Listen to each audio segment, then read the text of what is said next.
Guys, my self doctor Yash. आज अपन discuss करेंगे important previous year question for FMG exam and Rajasthan medical officer exam के लिए। अब पहला क्वेश्चन है, in JVP which wave occur during isovolumetric contraction phase. अब फर्स्ट ऑप्शन दिया हुआ है ए वेव का। अब ए वेव तो प्रोड्यूस होती है एट्रियल सिस्टोल में, तो ए ऑप्शन क्या हो गया, रूल आउट हो गया, क्योंकि ए वेव बनती है during atrial systole phase of cardiac cycle.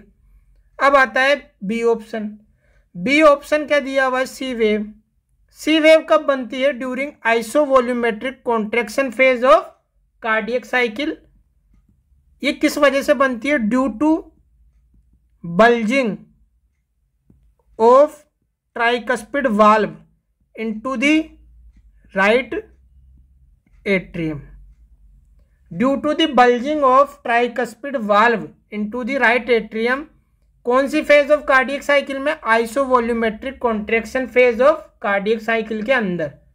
इस बल्जिंग होने की वजह से क्या होता है, टर्बुलेंस क्रिएट होती है राइट एट्रियम में। उस टर्बुलेंस की वजह से राइट एट्रियम का प्रेशर इंक्रीज होता है। जब राइट एट्रियम का प्रेशर इंक्रीज होगा, उसकी वजह से राइट एट्रियम से कनेक्टेड होती है इंटरनल जुगुलर वेन। अब इंटरनल जुगुलर वेन का भी प्रेशर इंक्रीज होगा, क्योंकि राइट एट्रियम का प्रेशर इंक्रीज हो रहा है। तो उसकी वजह से क्या होगा, जो ब्लड कॉलम है इंटरनल जुगुलर वेन में, वो ऊपर की तरफ मूव करेगी, जिसकी वजह से बनती है C wave during isovolumetric contraction. X descent wave कब बनती है, during rapid ejection phase of cardiac cycle. Y descent wave कब बनती है, during passive filling of ventricles. During passive feelings of ventricle. एक और वेव होती है वी वेव। वी वेव कब प्रोड्यूस होती है,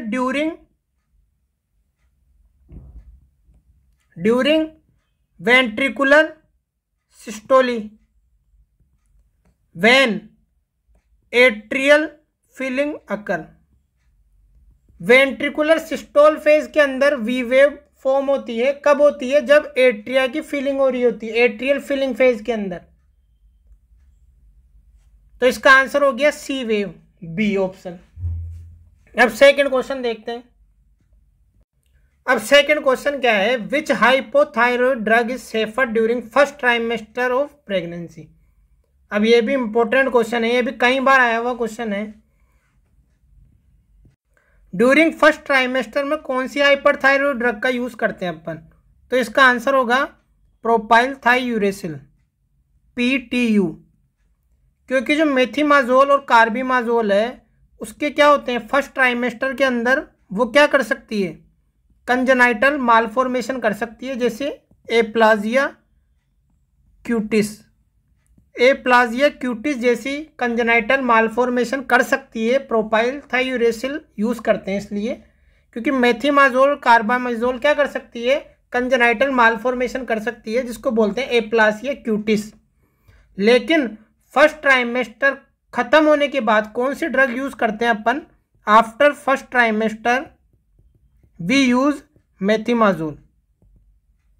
क्यों करते हैं, क्योंकि जो कंजेनाइटल मालफॉर्मेशन होने के चांस होते हैं वो फर्स्ट ट्राइमेस्टर में ही ज़्यादा होते हैं। इसलिए अपन फर्स्ट ट्राइमेस्टर में मेथिमाजोल का यूज़ नहीं करते, क्योंकि वो एप्लासिया क्यूटिस कंजेनाइटल मालफॉर्मेशन करती है।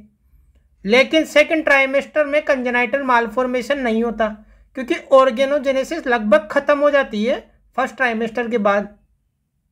तो अपन मेथिमाजोल का यूज़ करते हैं फर्स्ट ट्राइमेस्टर के बाद, क्योंकि प्रोपाइल थाइयूरेसिल क्या करती है, ज़्यादा अगर लॉन्ग टाइम यूज़ करेंगे अपन, तो ये हिपेटोटॉक्सिसिटी कोज कर सकती है। इसलिए अपन इसको केवल फर्स्ट ट्राइमेस्टर में ही यूज़ करते हैं। अगर अपन को ड्रग ऑफ चॉइस पूछते सेकंड ट्राइमेस्टर ऑफ प्रेगनेंसी में, तो आंसर होता है मेथिमाजोल। लेकिन अगर फर्स्ट ट्राइमेस्टर पूछा है, तो आंसर होगा प्रोपाइल थाइयूरेसिल। समझ में आ रहा है, ये क्योंकि ये क्या करवाती है मेथिमाजोल, कंजेनाइटल मालफॉर्मेशन जैसे एप्लासिया क्यूटिस। अब थर्ड क्वेश्चन देखते हैं। A 30-year-old male present with chronic lower back pain and stiffness over the past years. The pain improves with activity and worsens with rest. अब देखो दो type की arthritis होती है, एक होती है इन्फ्लामेटरी वर्सेस ओस्टियो अर्थराइटिस।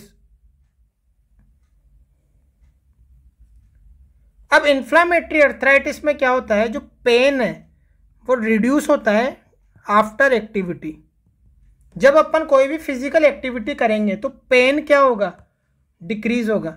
लेकिन ओस्टियोआर्थराइटिस में क्या होगा, पेन की वर्सनिंग हो जाएगी on activity, pain worsening on activity. और इन्फ्लामेटरी अर्थराइटिस में क्या होता है, मॉर्निंग स्टिफनेस प्रेजेंट होती है। इसके अंदर मॉर्निंग स्टिफनेस प्रेजेंट नहीं होती ओस्टियोआर्थराइटिस में, क्योंकि ये क्या है, डीजनरेटिव अर्थराइटिस है। और इन्फ्लामेटरी अर्थराइटिस किस वजह से होती है, ड्यू टू इन्फ्लामेटरी मीडिएटर्स। तो जब पेशेंट पूरी रात सोएगा तो उसके जॉइंट्स के अंदर क्या एक्यूमुलेट हो जाएंगे, इन्फ्लामेटरी मीडिएटर्स रात भर एक्यूमुलेट हो जाएंगे और वो सुबह क्या करेंगे, पेन करेंगे, इन्फ्लामेशन कर देंगे। लेकिन जैसे ही वो एक्टिविटी करेगा तो ब्लड फ्लो इंक्रीज होगा जॉइंट्स में, उसकी वजह से वो इन्फ्लामेटरी मीडिएटर्स क्या हो जाएंगे, वाश आउट हो जाएंगे। तो पेन डिक्रीज हो जाएगा इन्फ्लामेटरी अर्थराइटिस में ड्यूरिंग आफ्टर फिजिकल एक्टिविटी, क्योंकि ब्लड फ्लो इंक्रीज हो रहा है और इन्फ्लामेटरी मीडिएटर्स वॉश आउट हो गए। अब इन्फ्लामेटरी मीडिएटर्स वॉश आउट हो गए तो पेन क्या हो जाएगा, डिक्रीज। अब इन्फ्लामेटरी अर्थराइटिस के टाइप क्या क्या होते हैं, रूमेटॉइड अर्थराइटिस, एंकलाइजिंग स्पॉन्डिलाइटिस, सोरियोटिक अर्थराइटिस। अब ये ऑप्शन देखते हैं अपन। जो एंकलाइजिंग स्पॉन्डिलाइटिस है इसमें क्या होता है, इसके अंदर मोस्ट कॉमन जॉइंट कौन सा इन्वॉल्व होता है, sacroiliac joint. Most common joint कौन सा इन्वॉल्व होता है, सेक्रो इलियक जॉइंट। और क्वेश्चन में क्या लिखा हुआ है, सेक्रो इलियक जॉइंट के ऊपर टेंडरनेस प्रेजेंट है। अब उसकी वजह से क्या होगा, सेक्रो इलियक जॉइंट का इन्वॉल्वमेंट होगा, सेक्रम और इलियक बोन के बीच में जो जॉइंट है वो अफेक्ट हो रहा है इसके अंदर, तो उसकी वजह से क्या होगा, बैक पेन। तो पेशेंट क्या होगा, बैक पेन के साथ प्रेजेंट होगा, chronic lower back pen.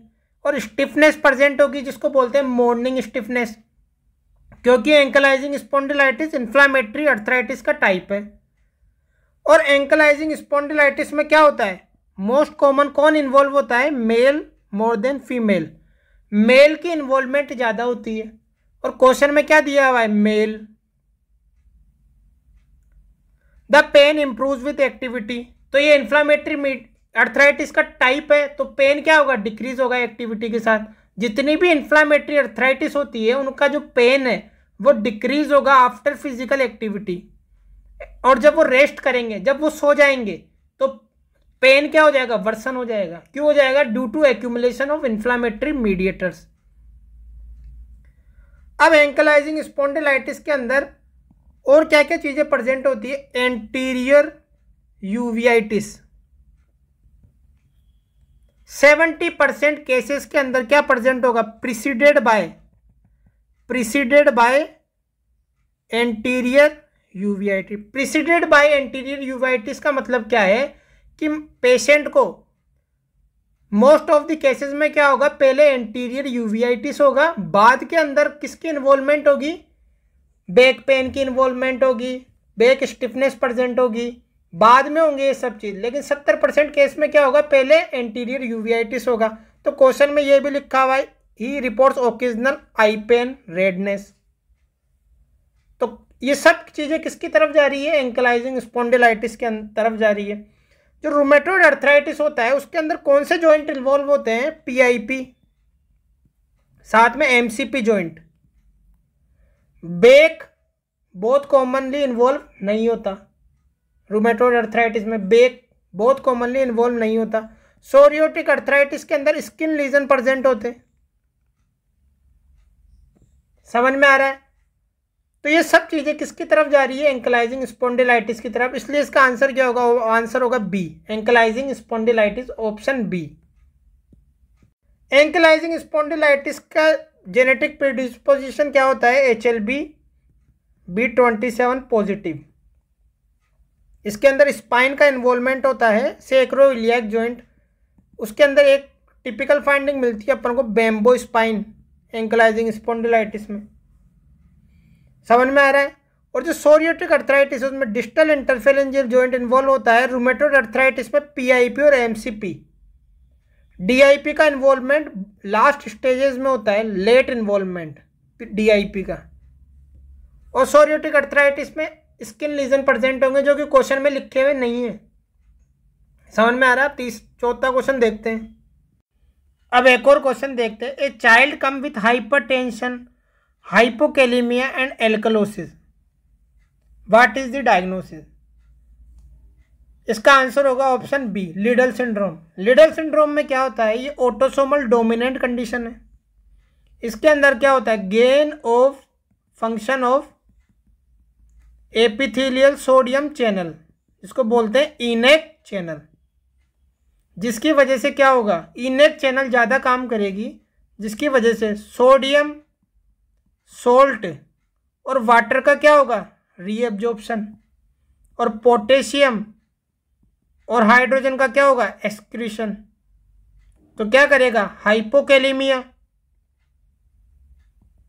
Alkalosis और सोडियम और वाटर के एक्यूमुलेशन की वजह से क्या होगा, इंट्रावस्कुलर एक्सपेंशन, जिसकी वजह से क्या होगा, हाइपरटेंशन। तो पेशेंट कैसे प्रेजेंट करेगा, हाइपरटेंशन के साथ, हाइपोकैलेमिया के साथ एंड एल्कलोसिस के साथ। अब जब इनेक चैनल ज़्यादा काम करेगी तो उसकी वजह से सोडियम और वाटर रीअब्जॉर्ब ज़्यादा होगा। तो ये क्या करेगी, रेनिन, एंजियोटेंसिन, एल्डोस्टेरोन सिस्टम को क्या करेगी, नेगेटिव फीडबैक देगा, क्योंकि इंट्रावस्कुलर वॉल्यूम इंक्रीज हो रही है तो नेगेटिव फीडबैक जाएगा रास सिस्टम के ऊपर। तो उसकी वजह से क्या होगा, एल्डोस्टेरोन डिक्रीज होगा और रेनिन भी डिक्रीज होगा। तो क्या हो रहा है, लो रेनिन, हाइपरटेंशन। तो पेशेंट के अंदर रेनिन का लेवल क्या है, डिक्रीज हो रहा है और एल्डोस्टेरोन का लेवल भी डिक्रीज हो रहा है। तो ऐसी हाइपरटेंशन को क्या बोलते हैं, लो रेनिन हाइपरटेंशन, साथ में हाइपोकैलेमिया है, एल्कलोसिस है। समझ में आ रहा है। तो हाइपरटेंशन, हाइपोकैलेमिया, एल्कलोसिस, ये तीनों चीजें किसमें मिलेगी, लिडल सिंड्रोम। अब एक और क्वेश्चन देखते हैं। A 70-year-old smoker present with high grade fever, cough, confusion with diarrhoea, chest x-ray show bilateral infiltrates in both lower lung field, on sputum Gram stain, no organism detected. Sodium level क्या है, 126 मिली equivalent पर litre, यानी कि क्या है, hyponatraemia.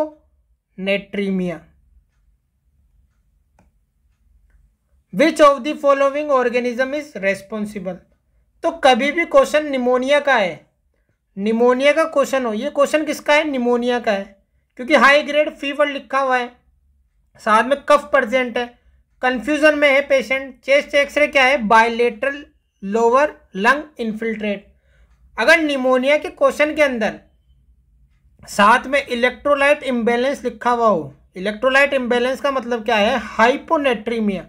अगर pneumonia के case के अंदर हाइपोनेट्रीमिया प्रेजेंट हो तो वो किस ऑर्गेनिज्म की वजह से होगा, निमोनिया प्लस हाइपोनेट्रीमिया।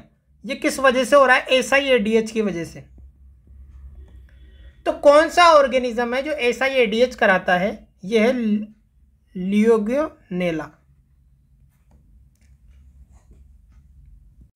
तो इसका आंसर क्या होगा, लिगियोनेला। लिगियोनेला क्या कराता है, SIADH कराता है, साथ में निमोनिया कराता है। तो निमोनिया का केस और साथ में इलेक्ट्रोलाइट इम्बैलेंस हो तो वो किसका केस होगा, लिगियोनेला। ये क्या कराता है, SIADH की फॉर्म में हाइपोनेट्रीमिया कराता है, डाइल्यूशनल हाइपोनेट्रीमिया, डाइल्यूशनल हाइपोनेट्रीमिया कराता है ये। समझ में आ रहा है। तो इसका आंसर क्या होगा, लिगियोनेला, क्योंकि ये SIADH कराता है, साथ में निमोनिया की फाइंडिंग लिखी हुई है, बायलेटरल इन्फिल्ट्रेट लिखा हुआ है। अगर ये स्ट्रेप्टोकोकस निमोनिया का केस होता तो लोबार इन्वॉल्वमेंट होती, लोबार इन्वॉल्वमेंट होती। यहाँ पर लोबार इन्वॉल्वमेंट नहीं है, यहाँ पर लोअर लंग इन्वॉल्व है, बायलेटरल लोअर लंग इन्वॉल्व है। अगर स्ट्रेप्टोकोकस का केस होता तो यहाँ पर एक पूरे लोब की इन्वॉल्वमेंट होती और जनरली जो स्ट्रेप्टोकोकस निमोनिया है वो यूनिलेटरल इन्वॉल्व करता है, यूनिलेटरल, बायलेटरल नहीं करता, और पूरा एक लोब इन्वॉल्व होता है, होल लोब इन्वॉल्वमेंट होती है। साथ में क्या होता है, SIADH प्रेजेंट नहीं होता। SIADH क्या है, एक्स्ट्रा फाइंडिंग मिलती है लीगियोनेला में। अगर निमोनिया के साथ में इलेक्ट्रोलाइट इम्बैलेंस लिखा हुआ है तो वो किसका केस होगा, लीगियोनेला का। तो इसका आंसर क्या होगा, लीगियोनेला। अब एक और क्वेश्चन है, drug which decreases mortality in congestive heart failure. तो कौन सी ड्रग यूज होती है मोर्टेलिटी रिड्यूस करने के लिए? एक तो होता है बीटा ब्लॉकर्स, एक होते हैं एंजियोटेंसिन कन्वर्टेज एंजाइम इनिबिटर्स, एक होते हैं ARB ब्लॉकर्स। ये सब क्या करते हैं, ये कार्डियोवास्कुलर मोर्टेलिटी को डिक्रीज करते हैं कंजेस्टिव हार्ट फेलियर के अंदर। कैसे करते हैं ये कार्डियक रीमॉडलिंग को क्या करते हैं, डिक्रीज करते हैं। कार्डियक रीमॉडलिंग को डिक्रीज करते हैं ये beta blocker, angiotensin convertase enzyme inhibitor, ARB blockers, ये सब क्या करते हैं, कार्डियक रीमॉडलिंग को इनिबिट करते हैं। और फिरोसामाइड तो किस में यूज करते हैं, एक्यूट कंजेस्टिव हार्ट फेलियर में, ना कि कंजेस्टिव हार्ट फेलियर में। एक्यूट कंजेस्टिव हार्ट फेलियर में यूज करते हैं फिरोसिमाइड का जब सीवियर पल्मोनरी एडिमा प्रेजेंट होगा। जब पेशेंट एक्यूट हार्ट फेलियर में चला जाएगा तो लंग्स में जो फ्लूइड एक्यूमुलेट होता है उसको कम करने के लिए अपन फिरोसिमाइड का यूज करते हैं। ये क्रोनिक कंजेस्टिव हार्ट फेलियर में इसका कोई रोल नहीं होता फिरोसिमाइड का, ये एक्यूट फेज में यूज होता है। और साथ में टेरोसोमाइड, पैराजोसिन, इनका भी कोई यूज नहीं है मोर्टेलिटी रिड्यूस करने के अंदर। मोस्ट इंपॉर्टेंट ड्रग कौन कौन सी होती है, beta blockers, angiotensin convertase enzyme inhibitors, एक और इंपॉर्टेंट ड्रग होती है अर्नीज। ये सब क्या करती है, कार्डियक रीमॉडलिंग को डिक्रीज करती है। तो इसका आंसर हो गया मेटाप्रोलोल। लेकिन beta blockers are contraindicated in acute heart failure. अगर एक्यूट हार्ट फेलियर का केस है तो बीटा ब्लॉकर्स कॉन्ट्रा इंडिकेटेड होंगे, साथ में ही अस्थमेटिक पेशेंट में भी कॉन्ट्रा इंडिकेटेड होंगे। Cardio selective beta blocker also Contra indicated in asthmatic patient. याद रखना, कार्डियो सेलेक्टिव बीटा ब्लॉकर्स भी कॉन्ट्रा इंडिकेटेड होते हैं अस्थमेटिक पेशेंट के अंदर। तो इसका आंसर हो गया ए मेटाप्रोलोल। अब ये क्वेश्चन देखो, ए 26 year old returns from rural south Asia with chief complaint of fever, headache, confusion, vomiting. On examination, he is drowsy, febrile, positive Brudzinski sign. CSF show WBC predominant, WBC क्या है, elevated है। और कौन सी, predominantly lymphocyte. और protein भी क्या है, elevated है। साथ में ये पूछ रहा है which of the following is most likely diagnosis.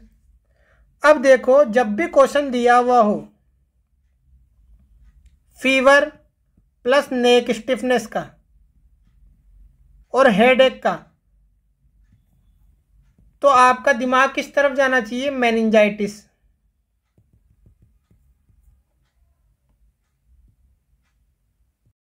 और क्वेश्चन देखो ये, a 39 year old woman present with weight gain, facial rounding and muscle weakness. She has central obesity, proximal muscle wasting present है। Labs reveal elevated serum cortisol. There is elevated plasma ACTH level and suppression of cortisol after high dexamethasone suppression test. अब ये याद रखो, जो Cushing syndrome होते हैं उसके दो कोज हो सकते हैं। एक तो हो सकता है एक्टोपिक कोज, एक हो सकता है पिट्यूटरी कोज। अब ये क्लासिकल केस है कुशिंग सिंड्रोम का। अब इन दोनों को डिफरेंशिएट कैसे कर सकते हैं कि एक्टोपिक कोज है या पिट्यूटरी कोज है। एक्टोपिक कोज का मोस्ट इंपॉर्टेंट रीजन होता है लंग कैंसर, लंग ट्यूमर या लंग कैंसर, जो क्या प्रोड्यूस कर रहे हैं, ACTH।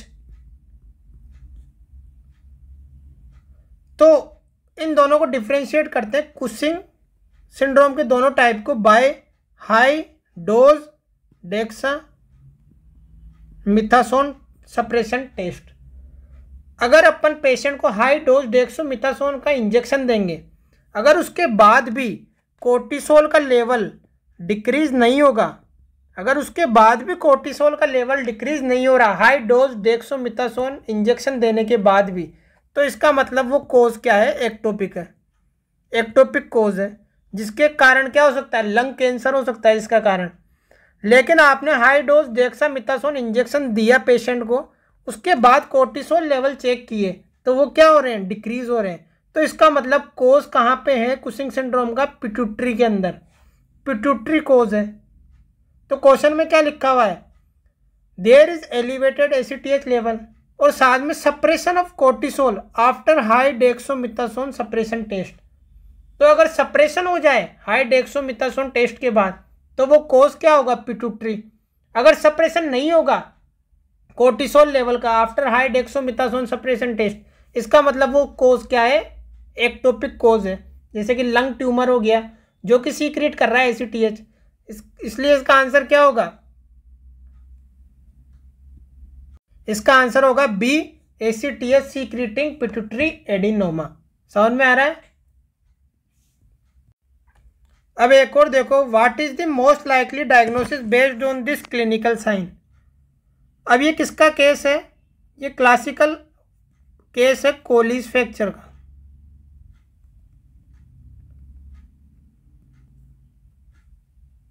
इसके अंदर क्या हो रहा है,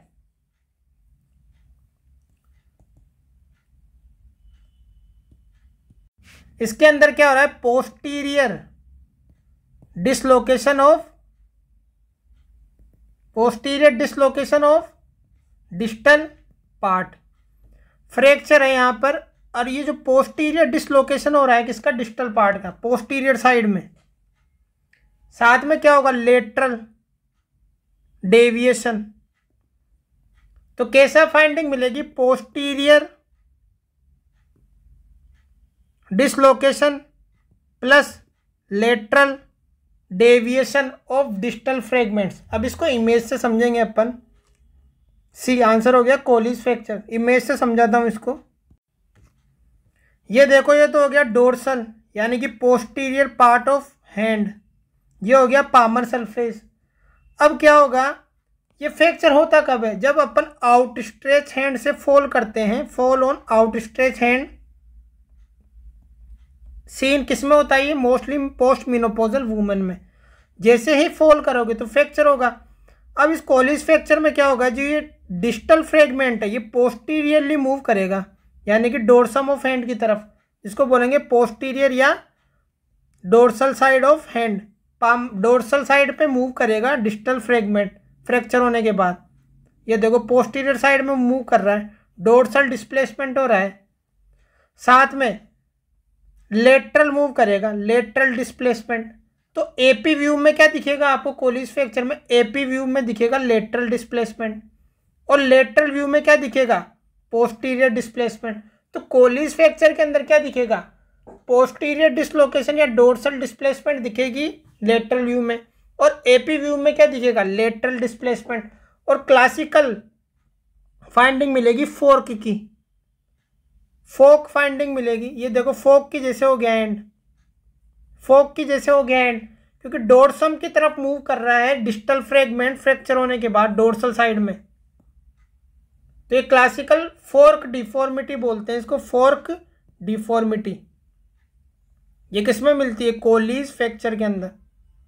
और इसका अपोजिट होता है स्मिथ फ्रैक्चर। स्मिथ फ्रैक्चर में क्या होगा, मीडियल डिस्प्लेसमेंट होगा एपी व्यू के अंदर, और लेटरल व्यू में क्या होगा, एंटीरियर डिस्प्लेसमेंट। समझ में आ गया। तो ये लेक्चर यहीं ख़त्म होता है guys. Please like and subscribe this channel.